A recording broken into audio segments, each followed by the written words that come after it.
अभिवादये अहमस्मि गवीश द्विवेदी अत्र भवतां स्वागतम् एतस्मिन् डीडी न्यूज़ वार्ता प्रसारणे आदौ प्रमुखवार्ताः। जम्मू काश्मीरे लोकतन्त्रस्य महापर्व अद्य अन्तिमे तृतीय चरणे 7 जनपदानां 40 विधानसभासनेषु प्रातः 7 वादनतः भवेत् मतदानं। सपाद 400 प्रत्याशिनां भाग्यस्य भवेत् परीक्षा।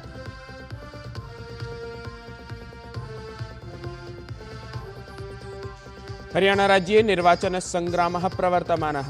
प्रधानमन्त्री मोदी पलवल इत्यत्र कुर्यात् नैर्वाचनिकम् उद्घोषम्। तत्रैव कांग्रेस दलमपि विजयसङ्कल्पयात्रायाः माध्यमेन मतदातॄन् आक्रष्टुं प्रयासरतम्। बीएसपी इत्येतत् दलं समेत्य अन्य दलानि अपि विजयार्थं सर्वथा प्रयासरतानि।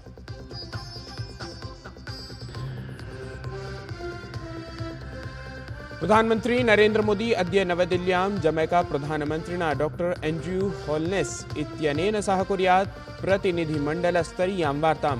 देशयोः मिथः विविधसहमतिपत्रेषु भवितुम् अर्हति हस्ताक्षरम्।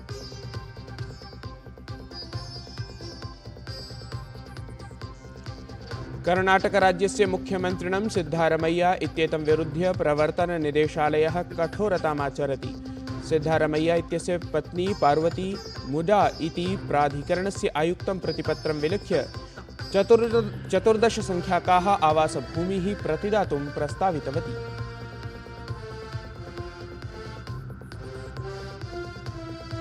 इस्राएल देशेन लेबनान देशे हिजबुल्लाह संघटनस्य केन्द्राणि विरुध्य विशेषाभियानं समारब्धम्। लेबनान देशेन विगतासु 24 होरासु 95 जनानां हननपरा सूचना प्रकाशिता।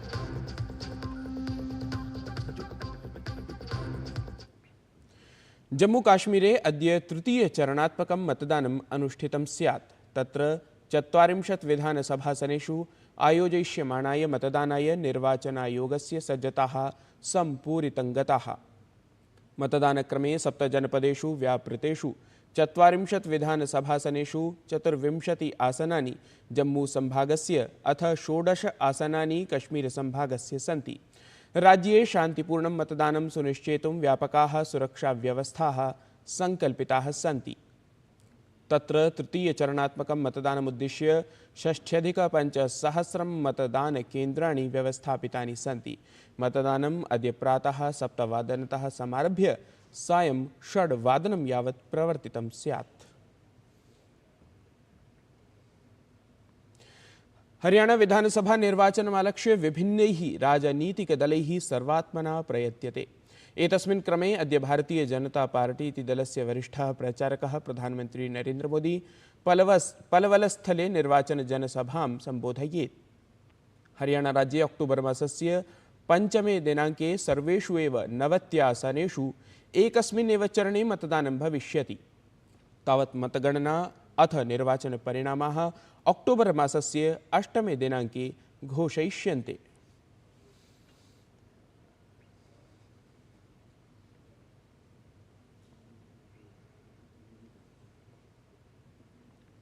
हरियाणा राज्ये आयोजयिष्यमाणे निर्वाचनरणे भाजपेति दलस्य वरिष्ठप्रचारकाः स्वदलसमर्थने जनमतं प्राप्तुं प्रयतन्ते। अत्र क्रमे राज्यस्य मुख्यमन्त्री नायब सिंह सैनी इत्येषः अपि पानीपत समालखा स्थलयोः निर्वाचनजनसभाः उद्घोषयेत्।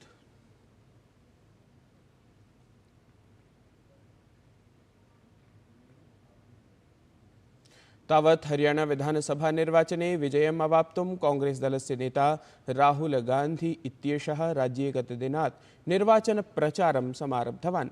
राहुल गांधी इत्येषः गतदिने समारब्धा हरियाणा विजयसङ्कल्पयात्रा अद्य झज्जरस्थलस्य बहादुरगढ़क्षेत्रं प्राप्नुयात्।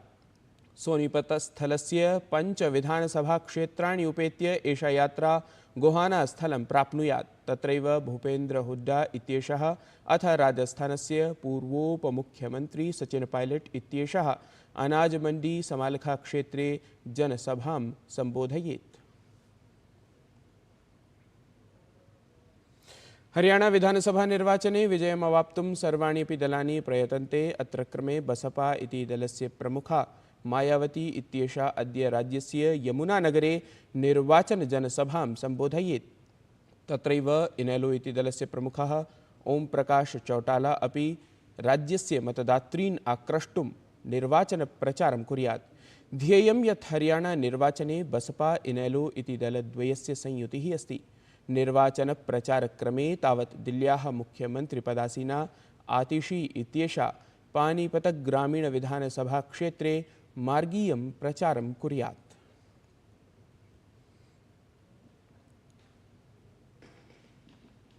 जमैका देशस्य प्रधानमन्त्री डॉक्टर एंड्रयू होल्नेस इत्येषः अद्य नवदिल्ल्यां प्रधानमन्त्रिणा नरेन्द्र मोदी इत्यमुना समं प्रतिनिधिमण्डलस्तरीयां वार्तां समाचरेत्। अत्रान्तरे द्विपक्षीयसम्बन्धान् दृढयितुं द्वयोः देशयोः मध्ये अनेकेषु सन्धिज्ञापनपत्रेषु हस्ताक्षरम् अनुमीयते। ध्येयं यत् डॉक्टर होल्नेस इत्येतस्य एषा प्रथमा भारतयात्रा अस्ति। सः चतुर्दिनात्मिकीं यात्राम् उद्दिश्य गतदिने नवदिल्लीं सम्प्राप्तः आसीत्। निजयात्रावधौ जमैकादेशस्य प्रधानमन्त्री राष्ट्रपतिम् अथ उपराष्ट्रपतिमपि मेलिष्यति। श्वः अर्थात् अक्टोबर् मासस्य 2 दिनाङ्के जमैका प्रधानमन्त्री वाराणसीं गमिष्यति। तदीयेन एतेन यात्रामाध्यमेन द्वयोः देशयोः मध्ये आर्थिकसहयोगः इतोपि सुदृढः भविष्यति अथ प्रमुखक्षेत्रेषु सहयोगः अपि समेधिष्यते। अवधेयं यत् जमैका देशस्य विकासात्मकपरियोजनानां समर्थने भारतं सक्रियां भूमिकां निभालयति। तावत् व्यापारनिवेशक्षेत्रयोः देशद्वयमन्तरा महत्त्वपूर्णा वृद्धिः समङ्किता स्यात्।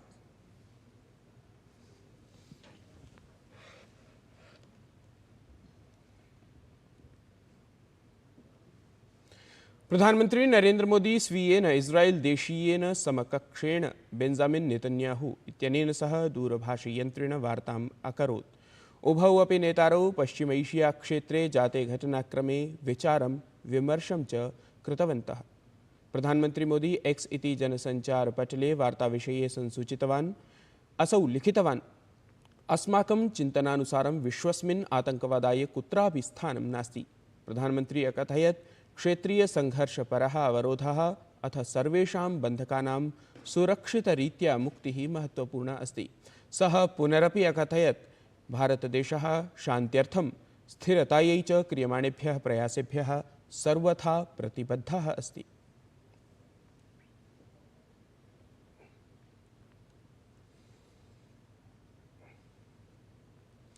महाराष्ट्र राज्यस्य शिंदे प्रशासनेन एकः बृहत्तमः निर्णयः स्वीकृतः। एतदनु गौः राज्यमातृत्वेन घोषयिष्यते।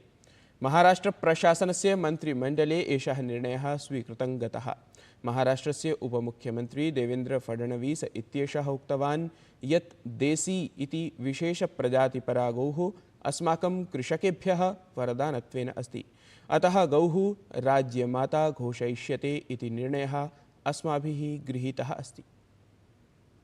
देसी गाय ये हमारे किसानों के लिए वरदान है और हमने इसीलिए ये दर्जा देने का निर्णय लिया है। और साथ में हम लोगों ने जो हमारे यहाँ पर पांजरपोड़ होते हैं वहाँ पर भी जो देसी गौ माता है उसके परिपोषण के लिए, उसके चारे के लिए मदद करने का फैसला किया है। लोकसभाध्यक्षः ओम बिड़ला इत्यसौ गतदिने मुम्बै महानगरे महाराष्ट्र प्रशासनस्य कौशलवृत्त्युद्यमशीलता नवाचार मन्त्रालयद्वारा पुत्रीभ्यः आत्मरक्षा प्रशिक्षणप्रदानपरां हर घर दुर्गा इति अभियानं समुद्घाटितवान्। एतस्मिन् अवसरे लोकसभाध्यक्षः उक्तवान् यत् महिलाः समाजस्य मेरुदण्डरूपाः भवन्ति। यदा वयं पुत्रीन् सामर्थ्यवतीः कुर्मः ताभ्यः शिक्षायै सुरक्षायै च यदा प्रशिक्षयामः तदा वयं न केवलं तासामेव जीवनं परिवर्तयामः अपितु समग्रं समाजं सशक्तं कुर्मः इति।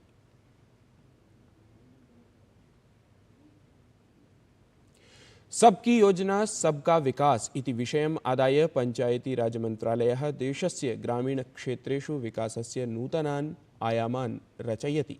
राजधान्यां दिल्ल्यां पञ्चायती राजमन्त्रालयद्वारा जनयोजनाभियानविषये राष्ट्रियसम्मेलनस्य आयोजनम् अभवत्। अस्य मन्त्रालयस्य राज्यमन्त्री SP सिंह बघेल इत्यसौ संसूचितवान् यत् जनयोजनाभियानविषयकं राष्ट्रियसम्मेलनं पञ्चायतकेन्द्राणां शक्तीकरणाय अत्यन्तं मुख्यभूतः कार्यक्रमः अस्ति। एतदन्तर्गतं प्रशिक्षणं दीयमानमस्ति यत् भारतप्रशासनेन प्रदीयमानस्य अर्थानुदानस्य प्रयोगः कार्याय कथं करणीयः अस्ति इति।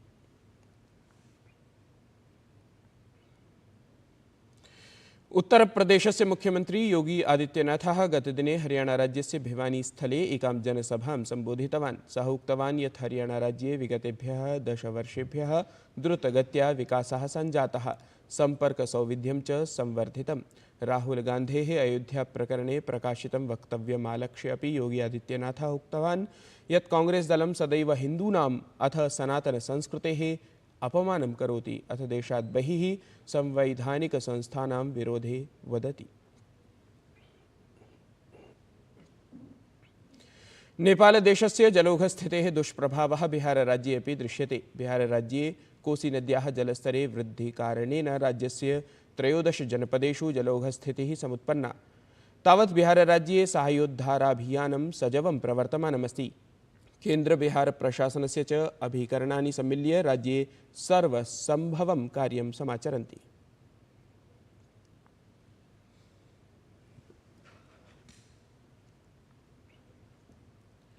नेपालदेशे जायमाने अतिवृष्टिकारणेन जलौघस्थितिः तत्र समुत्पन्ना। तत्र भूयोऽपि 200 जनाः मृताः, 30 जनाः च विलुप्ताः सूच्यन्ते। राजधानीं काठमाण्डूनगरं प्रति गच्छन्तः प्रमुखमार्गाः पिनद्धाः, येन सहस्रशः यात्रिणः विभिन्नेषु स्थानेषु निरुद्धाः सन्ति।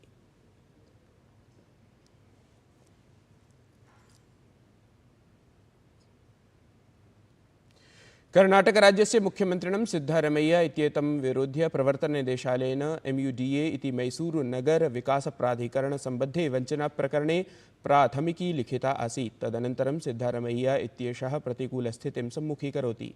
एतन्मध्ये सिद्धारमैया इत्यस्य पत्नी पार्वती मैसूरुनगरविकासप्राधिकरणस्य आयुक्तं प्रति पत्रं विलिख्य 14 संख्याकान् आवासान् प्रतिदातुं निवेदितवती। इस्राएल देशेन लेबनान देशे हिजबुल्ला संघटनस्य केन्द्राणि विरुध्य विशेषाभियानं समारब्धमस्ति। एतदनु लेबनान देशेन विगतासु 24 होरासु एव 95 जनानां हननपरा सूचना प्रकाशिता अस्ति। एतत् हि वार्ता संस्करणम् अधुना सम्पद्यते। अभिनवाभिः वार्ताभिः सह पुनः उपस्थास्यामः। तावन् मङ्गलं भूयात्।